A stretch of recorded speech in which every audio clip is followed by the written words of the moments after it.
नमस्कार।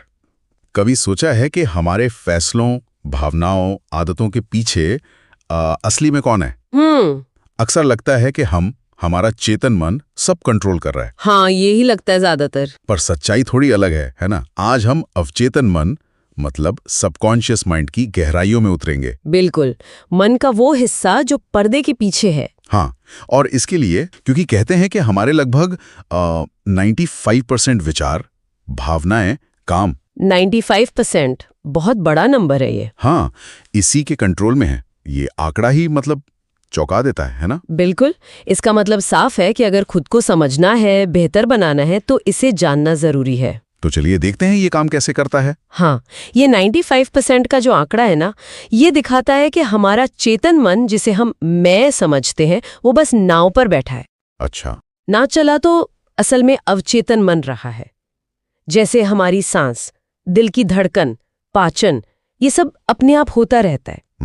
और ये सिर्फ शरीर की बात नहीं है, जैसा हमने कहा 95% विचार और भावनाएं भी। हाँ, बिल्कुल। तो इसका मतलब क्या हमारे ज्यादातर रिएक्शंस, हमारी आदतें, हमारे डर, ये सब गहरे में प्रोग्राम्ड हैं? हाँ, काफी हद तक।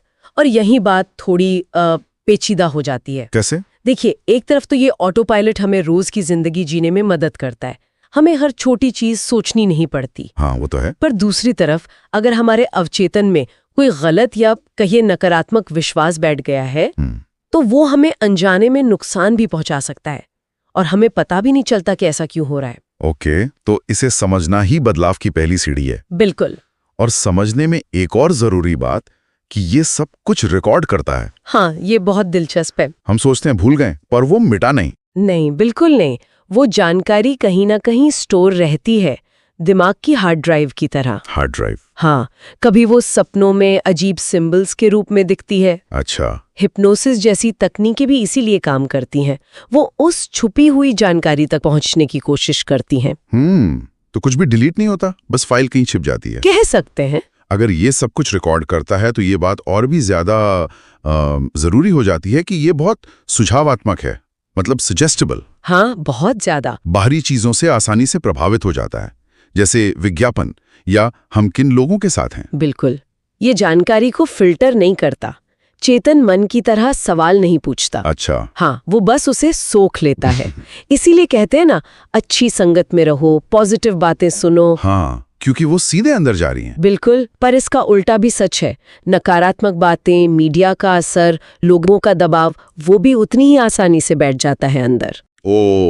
बिना हमें पता चले। हाँ, बिना हमारी जानकारी के। और ये इन सुझावों को प्रोसेस कैसे करता है?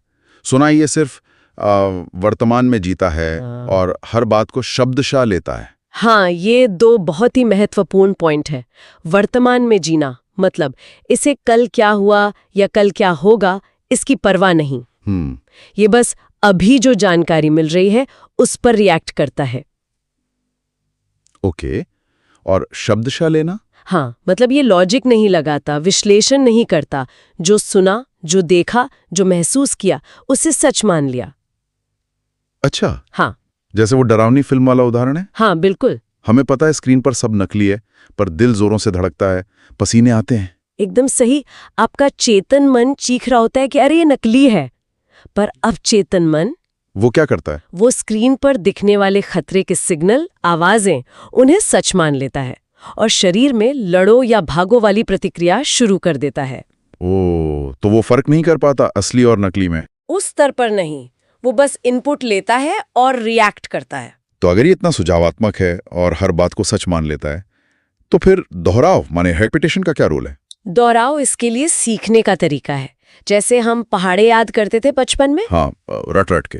बिल्कुल वैसे ही जब कोई विचार, कोई भावना, कोई अनुभव बार बार होता है तो अवचेतन मन उसे एक पैटर्न या एक विश्वास के तौर पर पक्का कर लेता है। अच्छी आदतें ऐसे ही बनती हैं और बुरी आदतें तोड़ना इसीलिए मुश्किल होता है।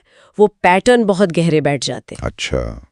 जैसे किसी को स्टेज पर बोलने में एक बार बहुत घबराहट हुई। हाँ। फिर वो उस अनुभव को डर से जोड़ लेता है और अगली बार वो डर और पक्का हो जाता है। बिल्कुल। और ये सिर्फ मानसिक या भावनात्मक चीज नहीं है, इसका असर शरीर पर भी पड़ता है। शरीर पर कैसे? प्लेसिबो इफेक्ट सुना है? Placebo effect? हाँ, सुना है, जिसमें नकली दवा भी असर कर जाती है। वही वो कैसे होता है?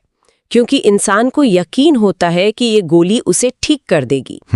तो उसका अवचेतन मन उस विश्वास को सच मानकर शरीर की अपनी हीलिंग पावर को, ठीक करने की शक्ति को सक्रिय कर देता है। वाह, मतलब हमारा विश्वास हमारी सेहत को सीधे प्रभावित कर सकता है। हाँ, और इसी तरह नकारात्मक सोच, चिंता, डर वो बुरा असर डालते होंगे। बिल्कुल, तनाव बढ़ाकर, इम्यूनिटी कम करके। मन और शरीर का कनेक्शन बहुत गहरा है असल में। ये तो मानना पड़ेगा। और एक आखिरी बात, रचनात्मकता और अंतर्ज्ञान, मतलब इंट्यूशन, जिसे गट फीलिंग कहते हैं। हाँ, गट फीलिंग। क्या वो भी यहीं से आती है? हाँ, काफी हद तक। अवचेतन मन पर्दे के पीछे लगातार जानकारी को प्रोसेस करता रहता है, चीजों को जोड़ता रहता है जिनके बीच शायद कोई सीधा कनेक्शन ना दिखे। तो वो जो अचानक आया आइडिया होता है या अंदर से आवाज आई, वो अक्सर इसी गहरी प्रोसेसिंग का नतीजा होता है, जो चेतन स्तर पर नहीं हो पाता। कमाल है ना? देखा, पर शायद सबसे शक्तिशाली हिस्सा है। बिल्कुल। ये हमारी आदतें, सेहत, डर, यहाँ तक कि हमारी क्रिएटिविटी, सबको चला रहा है और हमें पता भी नहीं। और इसे समझना, ये सिर्फ जानना नहीं है, ये एक तरह से आत्मसुधार की, अपनी पूरी क्षमता को खोलने की चाबी है। जब हम समझते हैं कि ये कैसे काम करता है, तो हम सचेत रूप से, जानबूझकर बेहतर पैटर्न बना सकते हैं, अपनी सोच बदल सकते हैं। सही कहा। तो चलिए सुनने वालों के लिए एक विचार छोड़ जाते हैं सोचने को। हाँ, बिल्कुल। अगर अवचेतन मन दोहराव से सीखता है और हर बात को सच मान लेता है, तो आज से कौन सा एक सकारात्मक विचार या कौन सी एक छोटी सी अच्छी आदत रोज दोहराई जा सकती है, ताकि कोई पुराना बेकार पैटर्न बदलना शुरू हो सके। सोचने वाली बात है। इस पर सोचिएगा जरूर।